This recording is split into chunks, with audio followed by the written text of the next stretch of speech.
right, let's jump into Wells Fargo. You have yet to speak publicly about Wells Fargo until today.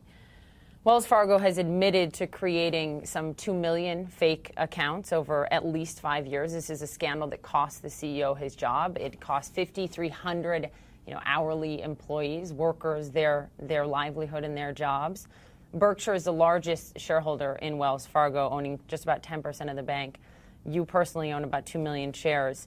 You have been such a supporter of this bank, Warren, that back in 2009, you said, if I had to put all of my net worth in a stock, that would be the stock. How do you feel about Wells Fargo? It might well be the stock now, actually. Today. I'm not touting the stock or anything. It depends on the price of that stock versus other stocks. But it's interesting. I don't think anybody's actually picked up on this, but we own 500 million shares at Berkshire Hathaway, and then there's a few shares more that get counted against us. You can't go over 10% of the shares of a bank without becoming a bank holding company, right, unless you agree to be totally passive, and the Federal Reserve Board has to pass on that. Right, which you've applied for. Well, what happened, of course, was that Wells, we didn't buy over 10%. Wells repurchased shares, which threw us over 10%. We don't want to be a bank holding company, and we filed in June to declare our intent, which we have always had, to be passive, and they still have the rule on that, and then maybe a few more months. In my view, they rule it because we are passive, but that means passive. It means you don't. It was reported. I talked directly to the board. I can't talk directly to the board. That is not being passive. And the Federal Reserve would say at that point, you are going to be a bank holding company. We do not want to be a bank holding company. So I'm clear. Have you personally or Berkshire sold any of your stake in Wells Fargo since this scandal? No. None? No, and I didn't want to. Why? Well, it's a great bank that made a terrible mistake, and every great institution makes. If you employ 360,000 people like we do, or 280,000 like they do, but they made a particularly egregious mistake. I mean, this was part of the culture. It was pervasive, and it lasted for years. It was a dumb incentive system, which when they found out it was dumb, they didn't do anything about it. If you put in incentives have terrific power, and they got power to do good things and bad things, and everybody uses incentives. You're going to use them with your children. People use them. I mean, there's nothing wrong with incentives, but if you find out incentives is producing perverse behavior to what you intended, you got to change it. It's not unknown to misgauge the effect of incentives, and Wells Fargo designed a system that produced bad behavior. Now that. When you find that out, you got to do something about it. And the big mistake was they didn't do something about it. And behavior that has really hurt the bank's reputation. No, it hurts the bank's reputation. And standing. So that brings me back to 1991, the Salomon Brothers scandal. You testify in front of Congress and you say, lose money for the firm, I will be understanding, lose a shred of reputation for the firm, and I will be ruthless. Wells Fargo did just that. And you're sticking with them. Why? Well, there's no question of sticking with them. I mean, being ruthless. I'm a passive investor in Wells Fargo. I will guarantee we've got, I don't know how many, 30 companies we own stock in or something like that. I will guarantee you there's something going wrong at almost every one of them. I mean, it's not my job to run those companies. And it is my job to determine when something goes wrong, whether it's going to be permanent. But I was on the board of directors of Solomon when they. Sure. Yeah. So to those who have said, why didn't you come out and speak publicly sooner in the midst of the scandal? Probably it can't be done. At that point, I violated what I told the Federal Reserve. We said we would be a passive investor. Okay. So you couldn't say anything. No, I'm not saying I would have said something, but right. Absolutely, we had told the Federal Reserve in June we would be a passive investor. The CEO, John Stumpf, someone you've known well over the years, a very decent well. Man. Do you feel misled by him? I don't feel misled. I feel he made a hell of a mistake, and and he didn't correct it. I mean, that's the thing. It's somewhat similar. I don't want to make it too parallel. John Goodfriend didn't commit the act at Solomon that caused the problem, but he sucked his thumb, when he learned about it, and then it mushroomed, as problems do. out of control. And then being behind the curve, he didn't know what to do exactly. I don't know what happened precisely at Wells Fargo at all, but the problem was not doing something about it. We have a hotline at Berkshire, and thousands of things come in. Somebody says the guy next to me has bad breath or something like that. But it goes to like other places, it goes to internal audit. And I want to know about any that sound like they've got real validity about something significant. And the person in charge of internal audit would do that. Now, I'm sure that there were signals way back. There were whistleblowers. CNN Money has reported that have called and nothing happened. Yeah, well, that's the problem. That's the problem. When there's a problem, I have this formula. It's get it right, get it passed, get it out, get it over. And you've got to do you got to get it right first, but then you got to do it fast. Did you speak with the CEO, John Stumpf, once this scandal broke? And if so, what did you say to him, and what did he say to you? I talked to him on the announcement was on a Thursday, and I have no idea what the date was.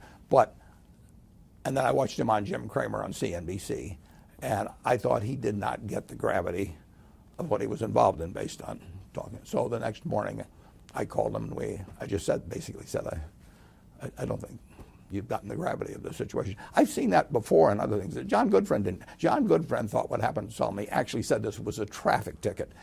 Did you tell John Stumpf you thought he had to go? No.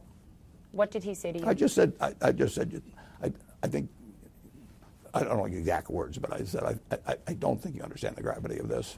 I said I watched him on Cramer the day before. Did you have any inclination of this? When did you first become aware? Incidentally, it would not be up to me to say that he should go with us being a passive investor. When did you first become aware of the fake account scandal? Well, when I read it. In the public? I was the Thursday. Became aware. How would you rate Wells Fargo's initial response? Slow.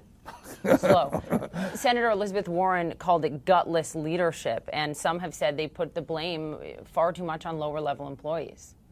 Did they? I mean, who knows all the statements they made. I mean, the important thing when you have a problem is get it right, get it fast, get it out, get it over. So the and when it's it's the responsibility of the CEO. So Tim Sloan, now the CEO, a 29-year veteran of the bank, is he the person to do that, or does Wells need outside leadership? No, I think Tim Sloan's exactly right. I've met him shortly after he took over. He came to Omaha. It his initiative, totally his initiative, and we had lunch. Obviously he asked your advice. How do you right the ship? Yeah, he told me what was going on. How do you get their reputation back? What would your advice be on that front?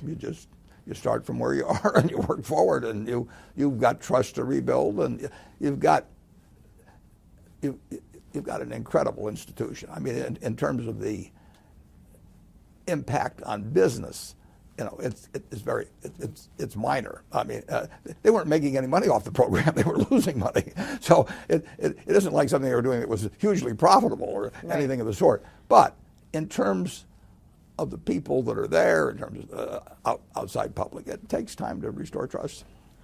Wells Fargo's new account openings have plunged. The stock price has fallen to a 2.5-year low. The SEC is now investigating the Department of Justice, various congressional committees, some states' attorneys general. Do you have faith in Wells Fargo, the institution? Oh, sure. We do loads of business with Wells Fargo. We have billions of dollars with them. I don't know anything about it, but if I had to guess as whether the deposits would be up a year from now, I guess they'd be up. Culture has always been something, Warren, that is so important to you. Huge. It's huge. It is at the core of it's huge. Why you buy businesses, the culture of the business from the top down. And changing them is tough.